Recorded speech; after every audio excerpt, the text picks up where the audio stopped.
dari Divisi Keamanan Pak Karlan. Program Pak Kepala Balai itu kan KPI-nya kan zero kriminal. Ya. Yang namanya aset negara, baik itu kecil besar, itu adalah tugas utama. Ya. Ini BRPI itu terkenal dengan ular, Pak. Iya, ketika betul. kita ke Jakarta atau ke mana ketemu dengan teman itu, ketika dari mana Mas BRPI? Wah, yang banyak ularnya. Itu. Nah, ini strateginya gimana, Pak, untuk mengamankan atau menangani ular ini?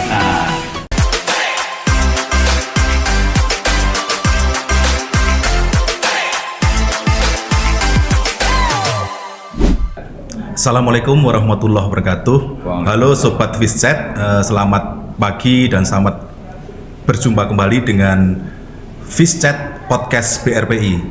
Baik, Sobat Fischat, pada pagi hari ini kita sudah kedatangan tamu dari Divisi Keamanan Pak Karlan. Selamat pagi Pak Karlan. Pagi. Sehat Pak ya? Alhamdulillah. Baik. Ya. Baik Pak Karlan, sebelum kita ngobrol panjang lebar, mungkin kita biar semangat, ya kita bacakan dulu slogannya BRPI. Nah, mungkin biar sahabat Fischat juga tahu bahwa BRPI mempunyai slogan BRPI bisa berkarya inovatif, semangat aplikatif. Baik, mungkin pertama sebagai pembuka, silahkan perkenalkan dulu Pak Karlan, mungkin dari nama, usia kalau perlu Pak ya. Kalau perlu usia dan sudah berapa lama. Jadi usia tidak perlu dirahasiakan gitu. Biar tidak ada dusta di antara kita Pak. Tidak ada dusta, betul. Baik, silahkan Pak Karlan ya, langsung aja diperkenalkan dari nama, kemudian silahkan nanti sudah berapa lama kerja di BRPI. Oh iya. Monggo Pak Karlan. Baik, terima kasih Pak Narso atas waktu dan tempatnya. Bismillahirrahmanirrahim. Assalamualaikum warahmatullahi wabarakatuh. Waalaikumsalam warahmatullahi wabarakatuh. Nama saya Karlan, mulai bekerja dari zaman Balik Kanwar pada tahun 9798. Wah, saya masih kuliah. Masuk kuliah. Sangat luar biasa Pak, melelahkan. Pada saat itu pertama masuk, saya ditugaskan sebagai keamanan Pak. Cocok berarti Pak. Ya. Cocok. Keamanan di belakang Pak. Jadi dulu bahasanya bukan keamanan tapi centeng. Jadi centeng dengan keamanan itu berbeda. Artinya kalau centeng itu dulu itu khusus di lokasi kolam belakang. Kalau security itu mencakup semua wilayah. Jadi ada perbedaan, ada batasan, Itu pada tahun 9798 sampai 2003. Sampai 2003. Nah, setelah itu ada pergeseran, artinya pergeseran nama kantor dari Bait Kanwar ke Rekariset. Nah, dari 2003 itu saya ditugaskan sebagai driver lah untuk mengantar bolak-balik tugas urusan negara dengan Ibu Kepala Balai. Pada saat itu ada perubahan nama dari Bait Kanwar itu ke Lokariset. Lokariset. Nah, di situ saya tugaskan dari keamanan digeser menjadi driver. Antar jemput, baik itu menghantarkan tugas kenegaraan ataupun yang lainnya, itu dari 2003 itu mengantar Kepala Balai. Itu yang nah, dari situ setelah saya 2003 itu sampai 2010. Sampai 2010 ya lumayan lah. Jadi perjuangan di jalan itu sangat penuh dengan suka dan dukanya dari driver itu. Alhamdulillah, jadi sangat bermakna sekali. Nah, dari situ dari 2010 ada perombakan lagi, pergeseran. Setiap pergantian kepala pasti ada kebijakan, pasti ada aturan-aturan yang harus dijalankan oleh kita, dan kita selaku bawahan siap-siap saja, kan seperti itu. Apapun ditugaskan siap. Nah, kebetulan saya di situ ditarik karena administrasi kurang di dalam, kurang personil katakan, karena kan ada perpindahan pegawai itu drastis sekali. Jadi setiap bagian itu ada kekurangan tenaga. Nah, ini saya ditarik, digeser ke bagian administrasi, di bagian informasi.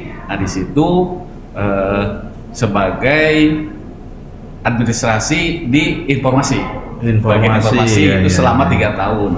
Nah, setelah 3 tahun di situ karena ada pergerakan atau perombakan lagi, digeser lagi dari informasi ke bagian lapangan umum. Di situ sekitar 2 tahun digeser lagi.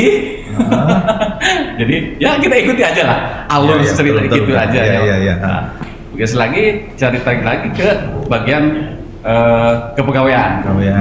Kepegawaian 2 tahun. Nah di situ ya ada perombakan lagi. Terus tambah sulam. Nah di situ saya diperbantukan di bagian perjalanan dinas. Dari situ di keuangan keuangan kurang lebih hampir 1,5 tahun. Nah di situ ya biasa namanya ini ya pimpinan mungkin ada geser. Akhirnya dirombak lagi. Saya dikembalikan ke pegawaian lagi selama 5 tahun. 5 tahun kan 5 tahun lebih lah. Nah dari situ 5 tahun lebih, tiba-tiba ada pergantian kepala. Akhirnya karena melihat mungkin Pak Kepala Balai yang baru itu melihatnya saya lebih cocok di keamanan mungkin ya, saya di sana dilibatkan di sana untuk sebagai koordinator penanggung jawab di lapangan khususnya pihak keamanan, artinya security lah. Nah di situ saya selama mungkin sudah berapa tahun ya, kurang lebih 3 tahun lah berjalan. Nah di situ sampai sekarang. Sampai sekarang 2 tahun Pak ya? Iya. 2 tahun. Sampai sekarang hitungannya berarti sudah hampir 4 tahun nih. Oh 4 tahun. 4 tahun. Itu. Terus ini Pak, di keamanan kita kan sebagai institusi riset Pak ya? Iya. Itu kalau boleh tahu tugas keamanan itu apa Pak? Ya tugas kami itu ya mungkin sesuai dengan arahan utamanya ya. Kan keamanan itu kan mengamankan sekitar wilayah, wilayah kantor, gedung, komplek, dan wilayah yang mungkin dianggap itu adalah wilayah negara, katakan aset negara. Yang namanya aset negara, baik itu kecil besar, itu adalah tugas pengamanan. Yang apalagi yang terlihat kan gitu, seperti itu tugas pengamanan itu. Jadi selain wilayah juga aset Pak ya, harus diamankan Pak ya? Harus diamankan. Kalau aset yang di luar tentunya dalam itu. Kalau pegawainya perlu diamankan nggak Pak? Kalau pegawainya, kalau yang nakal itu perlu diamankan. Kalau pegawainya yang nakal itu perlu diamankan dan perlu ditegur. Oke, siap Pak. Oke, berarti sudah intinya Bapak sudah berpengalaman ya di bidang security ini. Oke, terkait dengan tugas Pak, menurut Pak Karlan ini. Dengan wilayah kita yang luas ya, luas, kalau nggak salah luas wilayah BRP itu kan 56 hektar ya. Betul, ya. Dengan kekuatan security berapa Pak? 13. Sekarang 13. Sekarang 13 yang di lapangan ya. Ya 13. Itu menurut Pak Karlan sudah cukupkah atau bagaimana? Kalau tidak cukup, strategi apa yang Pak Karlan Pak Karlan gunakan untuk menciptakan program Pak Kepala Balai itu kan KPI-nya kan zero kriminal. Monggo Pak Karlan. Terima kasih. Terkait dengan pengamanan dengan jumlah 13 orang itu, kalau namanya tugas pengamanan utamanya tanggung jawab. Iya, betul. Utamanya tanggung jawab. Terlepas dari itu mau 13, mau 14, 15, kalau tidak tanggung jawab percuma aja, kan gitu. Nah dengan penambahan pengamanan sekarang itu ya memang sangat efektif sekali. Ya efektif artinya biasa kalau pagi itu 2 orang, sekarang tambah personil itu 3 orang, itu memang cukup luar biasa untuk mengendalikan pengamanan itu. Nah untuk dengan jumlah 13 saya bagi, artinya sip berarti Pak ya? Sip ya, jadi pagi itu 3, siang itu 6. Pagi 3, siang 6. Siang itu artinya malam ya berarti? Ya. Jadi pagi sampai siang, sampai sore ya, karena kan 12 jam ya. 12 jam. Nah itu nanti hari berikutnya ada yang 24 jam juga. Gitu kan. Jadi ada sebagian nanti yang piket malam itu, itu yang siang juga tuh. Karena jadwalnya itu ada yang ketemu, artinya dari sehari full. Nanti hari keduanya 24 jam. Oh gitu. Nah, gitu. Nah, dengan jumlah 13 ini, ya namanya apa yang tadi saya bicarakan tadi itu kan artinya dibilang cukup ya cukup. Tergantung ya itu yang utamanya kan tanggung jawab. Kalaupun sedikit tapi tanggung jawabnya betul-betul full, yaitu insya Allah dengan luas seperti ini ya akan apalagi sekarang dengan jumlah penambahan yang 2 orang itu ya mungkin lebih dari cukup. Lebih dari cukup. Nah, artinya untuk patroli yaitu saya diatur waktunya itu paling nggak 10 menit sekali berkeliling. Jadi yang satu di pos 1 standby 2 orang, di pos 2 2 orang, di pos 3 3 orang. Dan nanti pos 1 bisa bergilir dengan pos 2, pos 2 bisa ke pos 3, nanti pos 3 keliling. Nah, artinya gitu. Jadi semua kebagian untuk berkeliling. Jadi jangan hanya duduk di tempat, tapi ada 10 menit kita berkeliling. Wajib berkeliling itu karena perlu laporan. Oh iya. Kalau saya di tempat berarti nggak kerja. Nggak kerja dong. Nah, itu. Betul. Jadi strateginya tadi itu ya Pak, kita bagi shift, kemudian ada 3 pos kalau nggak salah Pak ya. Pos 1 itu di gedung utama, kemudian pos 2 dan pos 3. Dan ini nanti sistemnya dirotasi Pak ya. Dirotasi nanti kita patroli berkeliling ya. Oke Pak Karlan. Oke Pak Karlan, jadi terkait dengan keamanan juga ini Pak, BRPI itu kan wilayahnya luas, dan tidak semua itu terdiri dari gedung kantor. Ya, masih ada wilayah-wilayah yang bentuknya masih sawah ataupun semak belukan. Nah, di sana kan ada binatang-binatang yang yang berbahaya juga Pak, terutama ular. Nah ini BRPI itu terkenal dengan ular Pak. Ketika kita ke Jakarta atau ke mana ketemu dengan teman itu, ketika dari mana Mas BRPI, wah yang banyak ularnya itu. Nah ini strateginya gimana Pak untuk mengamankan atau menangani ular ini? Nah, untuk menangani ular ya alhamdulillah. Artinya setelah saya ngobrol dengan Pak Kabalai ada solusi yang sangat tepat. Tepat. Pak Kabalai menyarankan untuk membeli tongkat penakluk ular. Penangkap ular. Penakluk ular. Katakan kalau saya bilangnya penakluk ular. Nah alhamdulillah setelah Pak Kabalai menjaga seperti itu dan langsung dipergunakan sama anggota itu ya. Nah hasilnya itu sangat membantu sekali. Dapat berapa Pak? Udah kurang lama ada 6 ekor kalau ular apa Pak? Kalau ada ular kobra, ada ular sawah, ada ular kolam, itu berbagai macam-macam. Kalau ular kobra itu mungkin tahu sendirilah bisanya gitu. Nah kalau ular sawah itu tidak berbahaya, artinya tetap namanya ular kan berbahaya, cuman tidak seganas kobra. Betul. Kalau ular kolam itu yang sedikit lincah lah, kalau gigit gatel doang gitu Pak ya. Cuman gatel doang, tapi tetap aja ngeri itu sedap dong. Namanya ular. Betul. Nah alhamdulillah setelah saya anggota dibelikan tongkat itu bermanfaat sekali dan sudah dipergunakan, hasilnya memang sangat membantu ya untuk keamanan khususnya ular, baik itu di depan ataupun di belakang. Nah, kait dengan di belakang memang saya selalu mengingatkan pada teman-teman security karena di belakang mungkin ada sedikit banyak, apalagi kalau musim hujan ular kita harus betul-betul dan tetap waspada. Ya itu tadi saran Pak Kabalai, tongkat itu dipergunakan. Ya alhamdulillah dengan itu selalu dibawa kemana-mana, selalu dibawa karena khawatirnya ketika kita patroli baik itu ada di pos 1, pos 2, pos 3, ketika ada ular itu dipergunakan. Nah itu.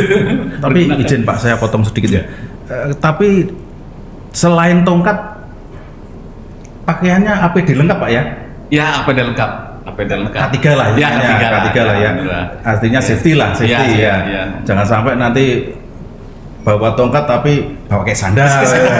Oke, berarti sudah oke Pak ya, K3-nya dipakai, soalnya dipakai Pak ya. Pakai sepatu bot, kalau musim hujan jas hujan dipergunakan. Terus pengamanan lainnya lah seperti apa sih yang dipergunakan ketika patroli. Nah itu aja, jadi APD-nya cukup. Oke Pak ya, berarti Pak ya. Oke. Kemudian tantangan apa Pak kira-kira yang ada di sini selama Bapak menjadi penanggung jawab security ini? Ya pastinya namanya pekerjaan apapun, baik itu administrasi ataupun keuangan, security, pastinya ada suka dan duka. Betul. Ya sukanya mungkin ketika kita sudah bekerja keras, sudah menghasilkan sesuatu, dapat apresiasi dari teman-teman, itu kan suka sekali. Artinya bukan pujian ya, tapi nilai plus buat anggota, itu akan menambah semangat. Dukanya ya itu tadi, namanya security gimana ya. Kalaupun apa-apa pasti lari ke security. Kalau ada apa-apa, security gimana sih kan gitu. Bagaikan ini aja, seperti kita istilahnya jadi warga kampung, katakan di warga RT, jalannya bagus, ininya rapi, siapa sih RT-nya? Nah, pasti dia punya nama RT kan. Nah, begitu juga di kantor.